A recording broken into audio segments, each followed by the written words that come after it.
Hello friends, welcome back to my channel. আশা করি সবাই ভালো আছেন, সুস্থ আছেন। কন্টিনিউ ভিডিও দিতে পারছি না, একটু প্রবলেম রয়েছে।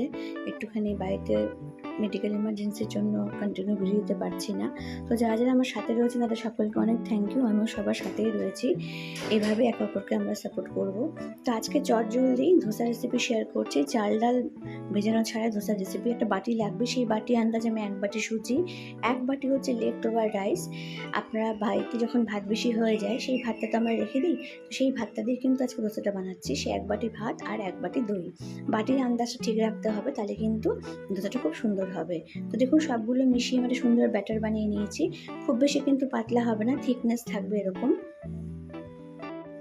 আর যেহেতু সুজি দেওয়া রয়েছে সেই জন্য কিন্তু এটাকে মিক্সিতে পেস্ট করার পর আমি 10 মিনিট স্ট্যান্ডিং টাইমে দিয়ে রাখবো।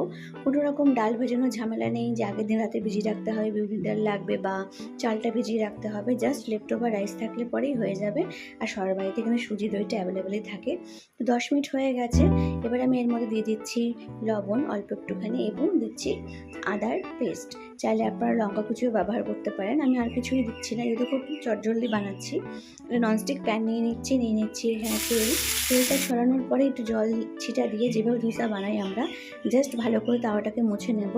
চাইলে কিন্তু আপনার লোহার কড়াইতে বা লোহার তাওয়াতেও বানাতে পারেন। এইভাবেই তেল দিয়ে অল্প জল ছিটে দিয়ে মুছে নেবেন, তাহলেই কিন্তু একদম ননস্টিকের মতন হয়ে যাবে। তো দেখুন আমি ব্যাটারটা দিয়ে দিয়েছি, দিয়ে একটু ওয়েট করতে হবে 1-2 মিনিট। যখন নিচ থেকে হয়ে আসবে তখন জাস্ট উপর দিয়ে আমি কয়েক ড্রপ আমি এখানে তেল, চাইলে আপনারা বাটারটাও ব্যবহার করতে পারেন, তো আমি দিয়ে এখানে প্রেস করে আরও 3-4 মিনিট ওয়েট করব। দেখুন নিচ থেকে পুরো লাল হয়ে এসছে, তার মানে বুঝতে হবে যে ধোসাটা ভালো মতো কুক হয়ে গেছে। এবার জাস্ট ফোল্ড করে দেবো। ভীষণই কিন্তু মুচমুচে হয়, গরম গরম অবস্থায় যদি আপনারা খান তাহলে কিন্তু ভীষণ মুচমুচে হয়। তো এইভাবে আমি সবগুলো ব্যাটার দিয়ে ধোসা বানিয়ে নেব।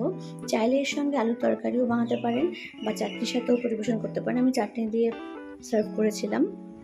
এর মধ্যে আলুর পুর দিয়েও বানানো যায়, যে যেরকমভাবে পারবেন বানাতেই পারেন। তো লেফট ওভার রাইস দিয়ে কিন্তু খুব সহজেই বাসি ভাত দিয়ে আর 1 বাটি সুজি 1 বাটি দই দিয়ে কিন্তু খুব চটজলদি ধোসা রেসিপি শেয়ার করলাম। আশা করি আমার এই সিম্পল ধোসা রেসিপিটি আপনাদের ভালো লাগবে। ভালো লাগলে কিন্তু অবশ্যই পাশে থাকবেন। আর আমার ভিডিও দেখার জন্য সকলকে অনেক ধন্যবাদ। সবাই ভালো থাকবেন, সুস্থ থাকবেন।